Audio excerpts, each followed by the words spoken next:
Dha'iqatul maut wa innama tuwaffawna ujurakum yawmal qiyamah faman zuhziha 'anil nari wa udkhilal jannata faqad faz wa mal hayatud dunya illa mata'ul ghurur minha khalaqnakum wa fiha nu'idukum wa minha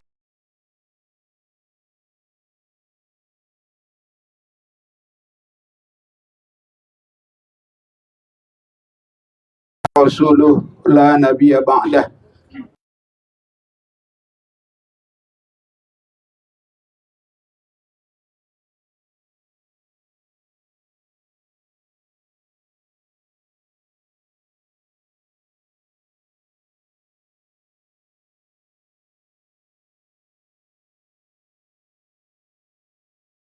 Ahli bait merupakan ahli musibah sekeluarga.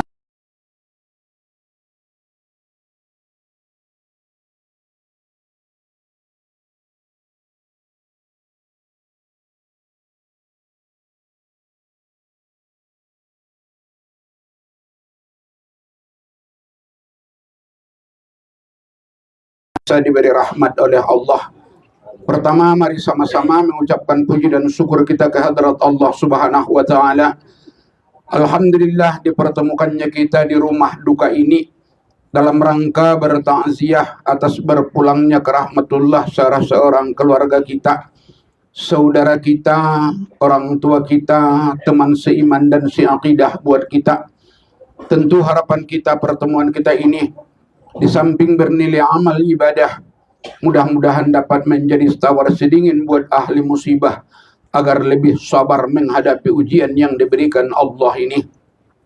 Salawat seiring salam kita pohonkan kepada Allah. Semoga senantiasa tercurah buat junjungan kita Nabi besar Muhammad sallallahu alaihi wasallam dengan ucapan Allahumma salli wa sallim wa barik ala sayyidina Muhammad wa ala ali sayyidina Muhammad. Dengan seringnya kita bersalawat kepada Nabi, mudah-mudahan di yaumil akhir kelak kita semua mendapat syafaat dari beliau. Amin ya rabbal alamin. Kaum muslimin dan muslimat rahimakumullah. Malam ini kita hadir di rumah ini mengingat 2 hari yang lalu salah seorang keluarga kita, jiran tetangga kita, jamaah kita, saudara kita seiman dan seaqidah dipanggil Allah lebih dahulu dari kita. Semua kita berucap inna lillahi wa inna ilaihi raji'un. Salah satu syariat agama kita yang dituntut kepada kita sesama muslim, buktinya muslim itu bersaudara. Dianjurkan bertakziah, pembuktian senasib dan sepenanggungan. Karena itulah kami datang dari jemaah Masjid Al-Ghufran mengucapkan belasungkawa yang sedalam-dalamnya, ucapan turut berduka cita yang setulus-tulusnya di atas berpulangnya ke rahmatullah orang tua kita ini. Semoga dosa-dosanya diampuni Allah. Seluruh amal ibadahnya selama hidup diterima dan dilipat gandakan Allah. Diterima Allah di sisinya di tempat yang mulia surganya Allah Subhanahu wa Ta'ala. Bagi keluarga yang ditinggalkan, mudah-mudahan Allah berikan hidayah iman agar siap menerima kenyataan ini dengan penuh sabar. Karena sifat yang paling disenangi Allah ketika Allah menguji hambanya dengan musibah adalah sabar. Memang sudah sering saya bilang bahwa sabar itu satu sifat yang paling disenangi oleh Allah, sehingga makamnya sangat tinggi, di mana makam sabar itu bersama dengan Allah. Innallaha ma'as sabirin. Sesungguhnya Allah beserta orang-orang yang sabar. Tapi mengamalkan sabar itu bukan hal yang mudah. Sabar itu sesuatu yang sangat berat ketika kita ditimpakan Allah musibah. Karena itulah kita berdoa kepada Allah, mudah-mudahan ahli musibah diberikan Allah kekuatan iman, siap menghadapi kenyataan ini dengan sabar. Semoga kematian ini menjadi cemeti untuk semakin mendekatkan diri kepada Allah Subhanahu wa Ta'ala. Karena bagaimanapun juga kematian itu pasti kita hadapi. Di jamaah Al-Ghufran aja udah bolak-balik kita menghadapi musibah kematian. Bolak-balik kita menghadapi kematian. Ini perjalanan yang pasti walaupun sifatnya bergantian. Karena ajal itu sudah ditentukan Allah. Likulli ummatin ajal. Bagi setiap manusia, setiap umat, setiap orang pasti sudah ditentukan ajalnya. Iza jaa ajaluhum, kalau sudah sampai ajal mereka, la yastakhiruna sa'ah, tidak bisa dilambatkan satu saat. Wa la yastaqdimun, tidak pula bisa dipercepat. Makanya kematian ini bukan hal yang baru untuk kita. Udah bolak-balik kita hadapi. Mungkin ke depan pun tidak lama lagi ini. Nengok model-model jemaahnya kayaknya curiga saya nengoknya, Pak. Cuman entah siapa yang dahulu itu rahasia Allah, Bu. Tapi pasti siapa yang bisa mengelak, Bu, dari kematian itu? Tidak bisa. Sebaga-baga orang, setinggi-tinggi jabatan orang, sehebat-hebatnya tato di tubuh seseorang, hebatnya kumis dan pandangannya menyeramkan, kalau sempat malaikat Israel itu datang, itu tidak berlaku. Berapa banyak yang tiba dalam hidup kita supaya jangan terlalu berduka ketika saudara kita dipanggil dan diambil oleh Allah. Sedangkan orang kaya, pejabat tinggi, tokoh masyarakat, tidak cuma tokoh masyarakat, tokoh negara, wajib berangkat.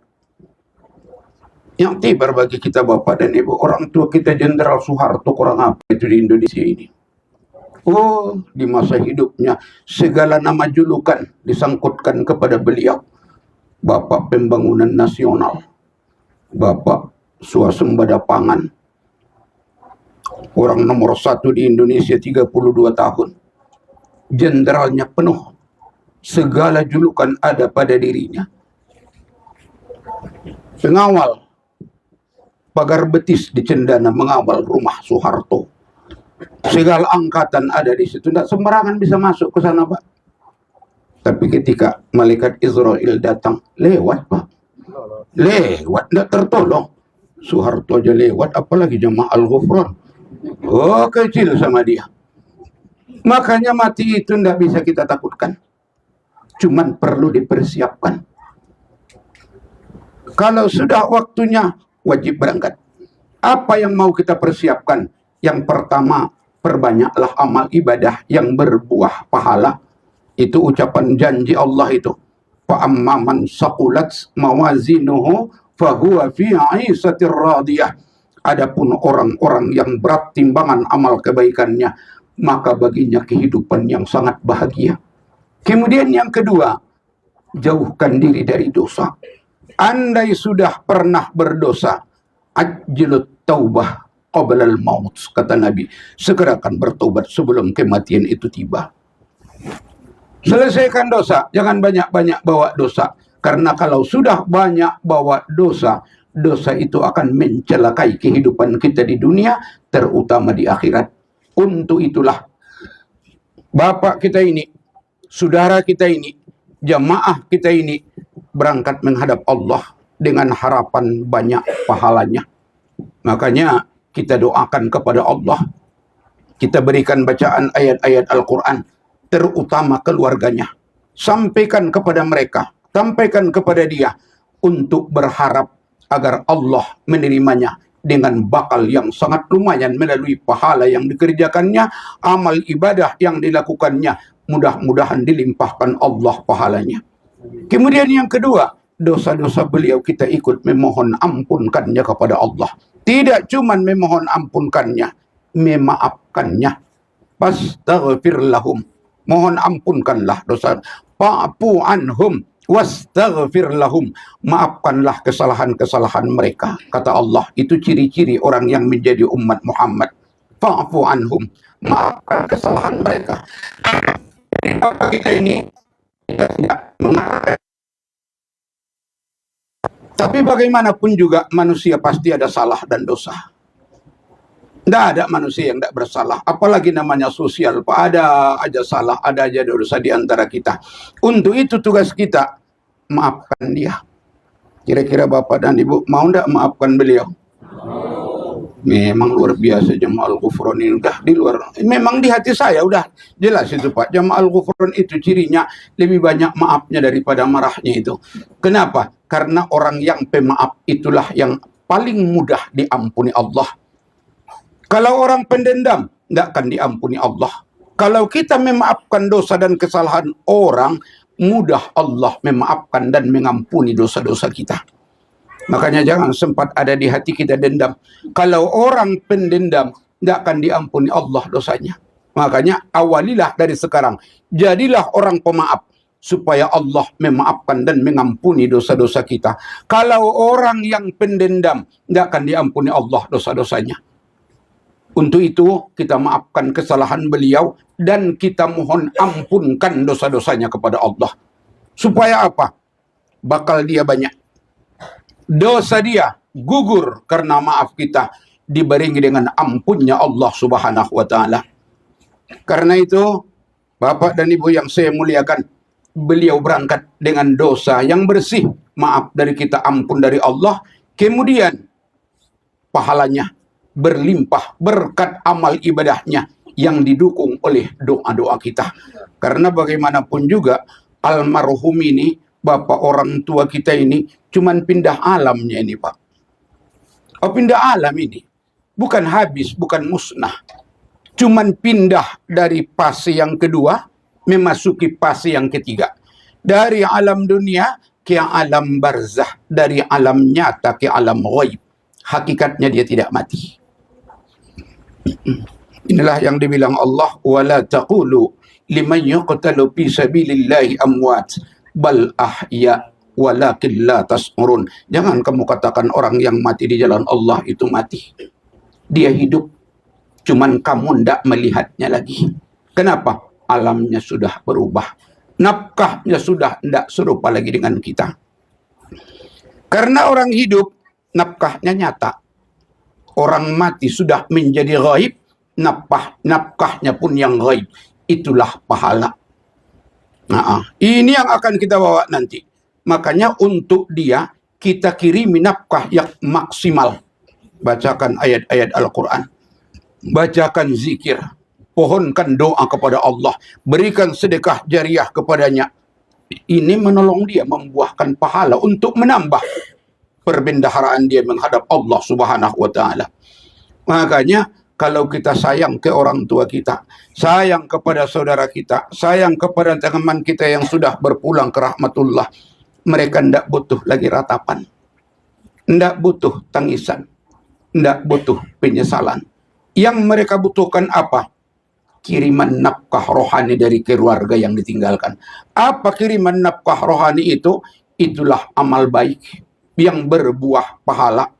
Barengi dengan doa, karena doa itu kata Nabi silahul mukmin, senjata bagi orang-orang beriman, supaya disampaikan Allah pahalanya kepada almarhum.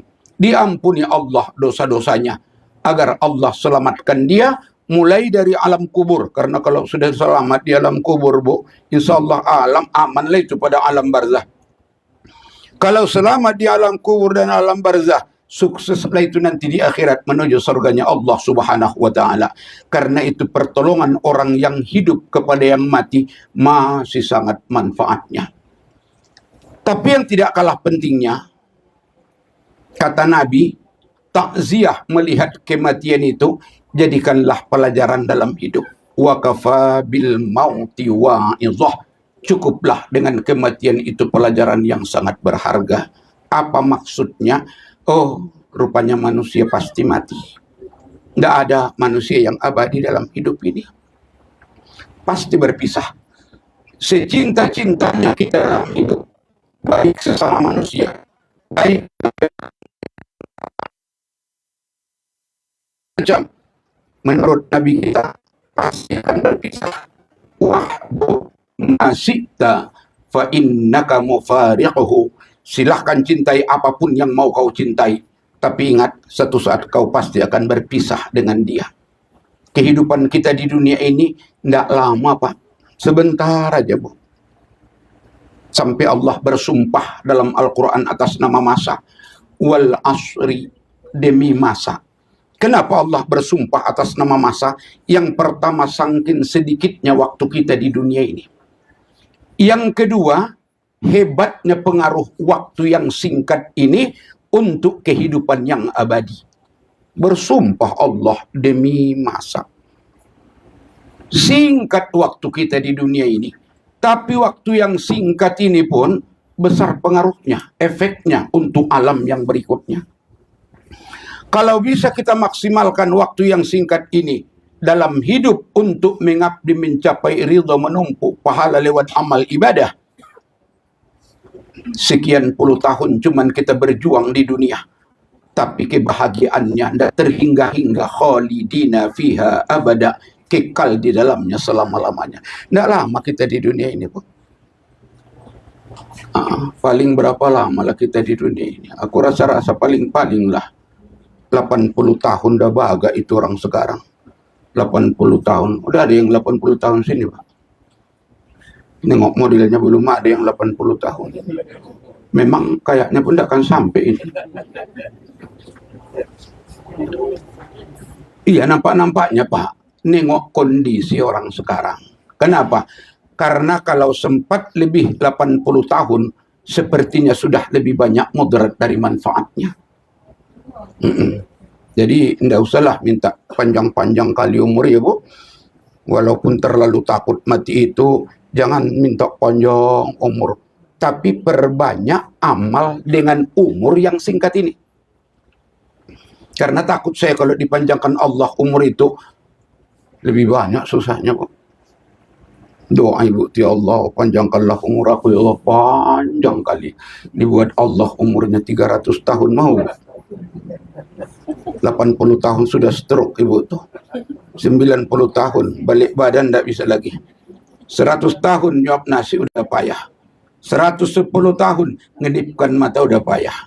120 tahun nelanai raja udah payah. Masih sisa 180 lagi, mau, Bu. Ibu menderita, anak susah. Makanya kalau sudah 80 tahun, bagus berangkat aja lah, Pak. Enggak nengok kondisi orang sekarang, doh. Saya pun tidak yakin saya sampai 80 tahun, Bu. Jangankan 80, 70 pun khawatir saya tidak sampai diri saya ini. Rupanya ada berapa umur Ustaz? 65, Bu. Masih muda, Bu. Iya. Dibanding dengan yang tua. Gitu sifatnya, supaya jangan ada dusta maksudnya di sini. Tapi masih muda dibanding yang tua, sudah tua dibanding yang muda. Tapi yakinlah, Bu, ajal itu tidak memandang umur. Dia tidak memandang usia. Tepat waktu berangkat. Karena itulah usia yang singkat ini, biarlah tidak lama kali kita hidup, tapi berisi hidup itu dengan ibadah. Berkah umur itu. Dengan cara bagaimana? Manfaatkanlah amanah yang dititipkan Allah itu ke kita untuk mencapai ridha Allah. Apa yang diberinya amanah ke kita? Inilah termasuk umur, termasuk kesehatan, termasuk harta, termasuk ilmu. Ini amanah itu, Pak. Diberinya harta ke kita, tolong kita yakinkan betul dengan segala kesadaran. Ini amanah darimu ya Allah.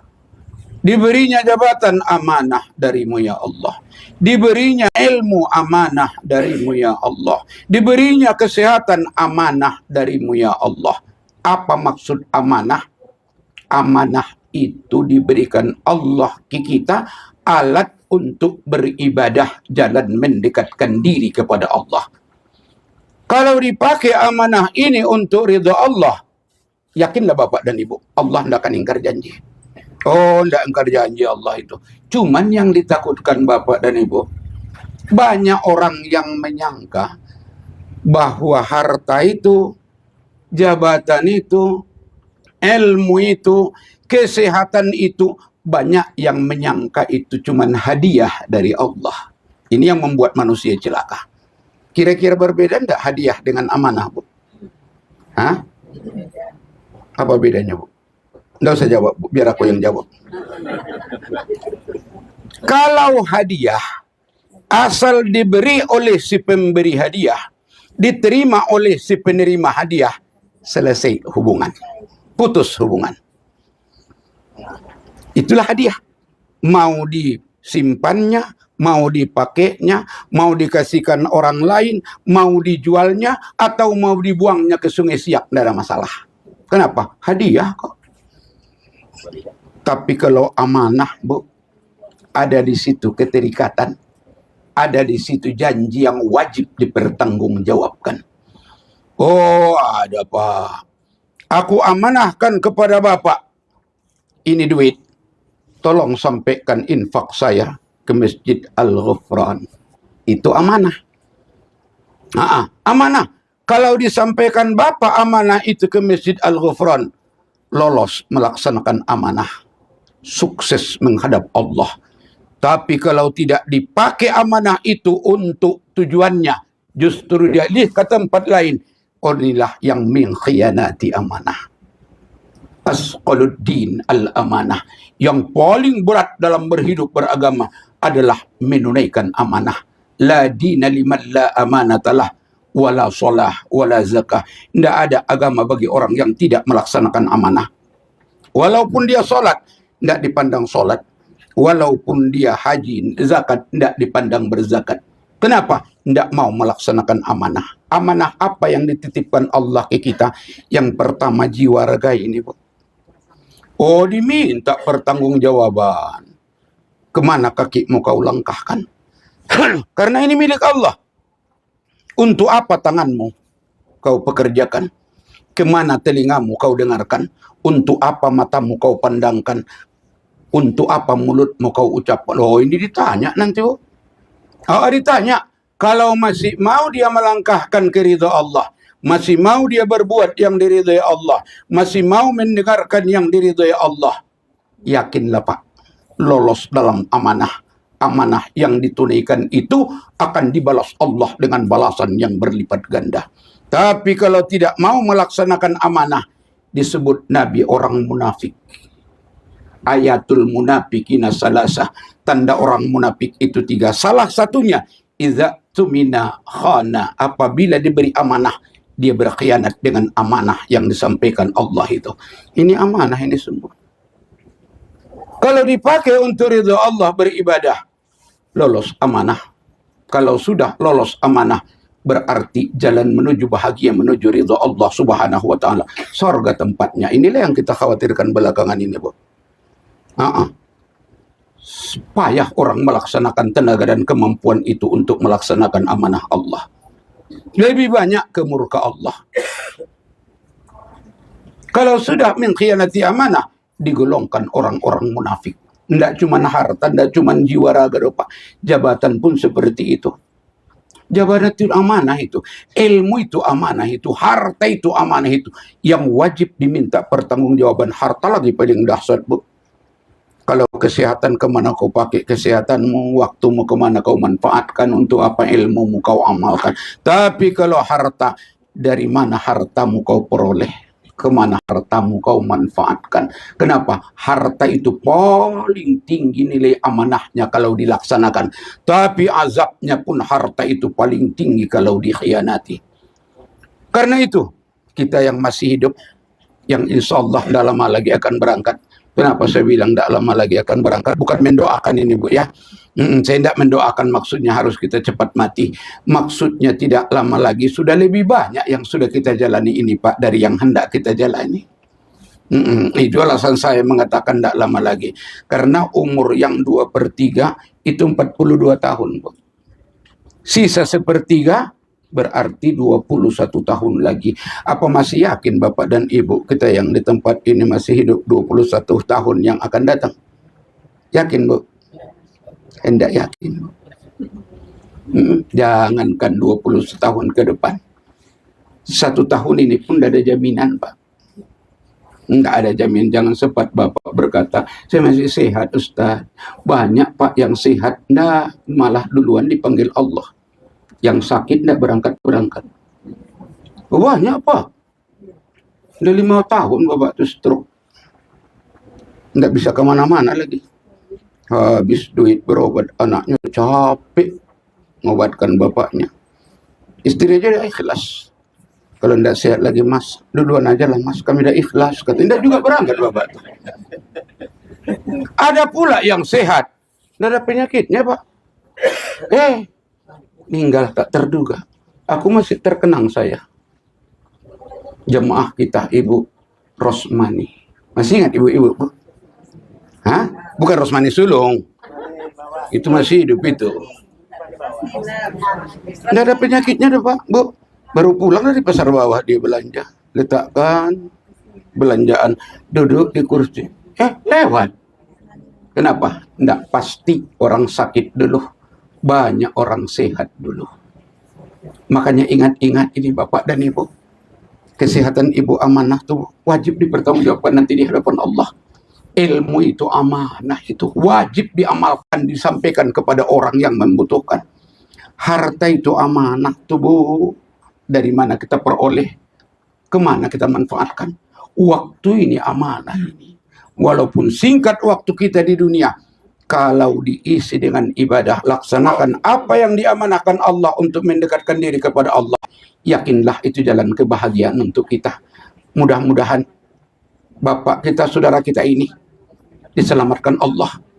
Andai pun nanti giliran kita, mudah-mudahan dijadikan Allah keberangkatan kita husnul khatimah. Amin. Sekarang dipisah Allah kita di dunia ini. Itu keadaan yang pasti. Mudah-mudahan diperjumpakan Allah nanti kita di akhirat. Disitulah perjumpaan yang tiada akhir.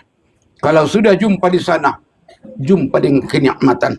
Kenikmatan itu abadi sifatnya. Karena itu berusaha kita. Mudah-mudahan kita semua berjamaah kita di dunia. Mudah-mudahan berombongan kita di belakang Rasul menuju surganya Allah Subhanahu wa taala. Semoga perjuangan hidup dunia kita ini Allah memberi hidayah, memberikan pertolongan buat kita. Karena bagaimanapun Pak, kalau tidak pertolongan Allah, tidak mampu kita ini Bu. Tidak mampu kita ini. Pengaruh nafsu luar biasa, pengaruh setan tidak tanggung-tanggung dahsyatnya. Karena itu selalu kita memohon kepada Allah, ihdinas siratal mustaqim.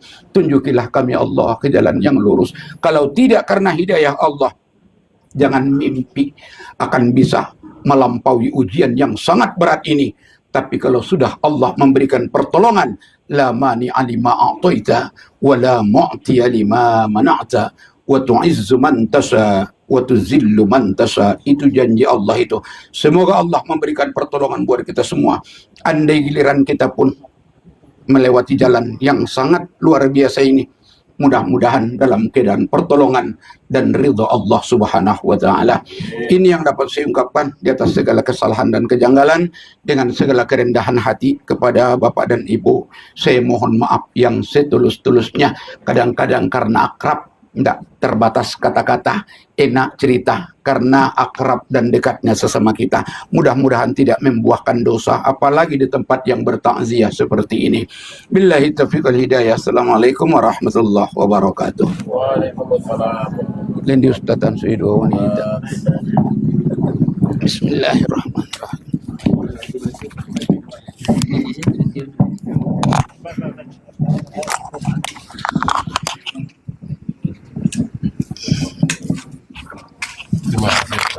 Sugiono bin Ambia.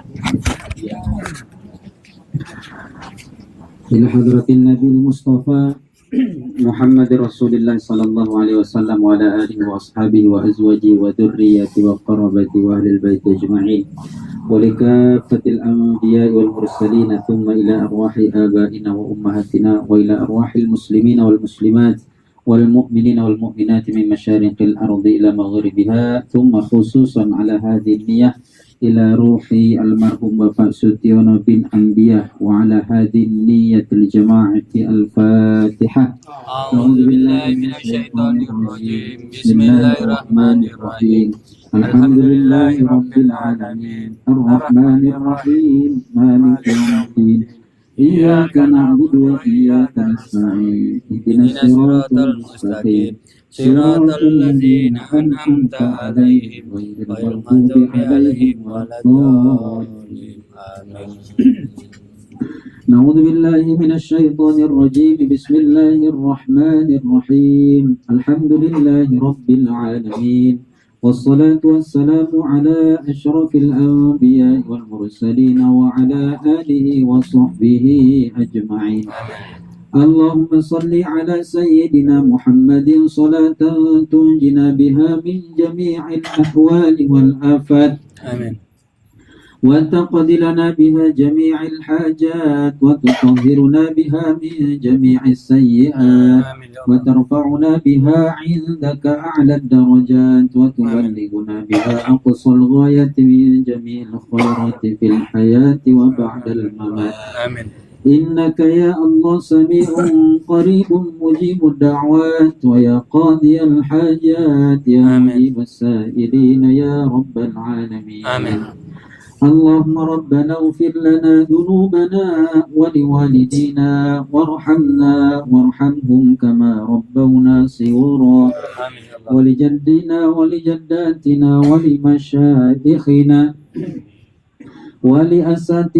ولأساتذتنا ولمن حضرنا ولمن غاب عنا ولجميع المسلمين والمسلمات والمؤمنين والمؤمنات الأحياء منهم والأموات إنك على كل شيء قدير. اللهم اجعل ثواب ما قرأناه في هذا المحل من سورة الفاتحة هدية منا إلى روح مصطفى محمد صلى الله عليه وسلم، ثم هدية منا إلى أرواح آبائنا وأمهاتنا وإلى أرواح المسلمين والمسلمات والمؤمنين والمؤمنات من مشارق الأرض إلى مغاربها، ثم خصوصا على هذه النية لروح بابا سوتيونو بن أنبياء وعلى هذه النية الجماعة برحمتك يا أرحم الراحمين. آمين. اللهم اغفر لهم وارحمهم وعافهم واعف عنهم وأكرم نزلهم واجعل الجنة مثواهم. اللهم لا تحرمنا أجرهم ولا تفتنا بعدهم، واغفر لنا ولهم ولإخواننا الذين سبقونا بالإيمان ولا تجعل في قلوبنا غلا للذين آمنوا ربنا إنك رؤوف رحيم. اللهم اجعل على ميته يا الله المرحوم بابا سوتيونو بحسن الخاتمة ولا تختم عليه يا الله بسوء الخاتمة. اللهم اجعل قبره روضة من رياض الجنة ولا تجعل قبره حفرة من حفر النيران. اللهم أحينا بالإيمان ومتنا بالإيمان واحشرنا بالإيمان وادخلنا الجنة مع الإيمان. اللهم أخرجنا من الدنيا مع الإيمان وخدم لنا من الجن مع الإيمان. اللهم لا تجعلنا في غفلة واجعل آخر كلامنا عند انتهاء آجلنا قول لا إله إلا الله. اللهم انصرنا نصرا عزيزا وافتح لنا فتحا مبينا وارزقنا كمال المتابعة في صحة وعافية والسلامة يا رب العالمين. اللهم أنزل الرحمة والسلامة والمغفرة علينا يا الله خصوصا على أهل المصيبة. اللهم أنزل علينا مائدة من السماء وخصوصا على أهل المصيبة واجعلهم يا الله من الصابرين. آمين. اللهم ربنا آتنا من لدنك رحمة وهيئ لنا من أمرنا رشدا. ربنا آتنا في الدنيا حسنة وفي الآخرة حسنة وقنا عذاب النار. وصلى الله على خير خلقه سيدنا محمد صلى الله عليه وسلم. سبحان ربك رب العزة عما يصفون وسلام على المرسلين والحمد لله رب العالمين. تقبل الله ومنكم.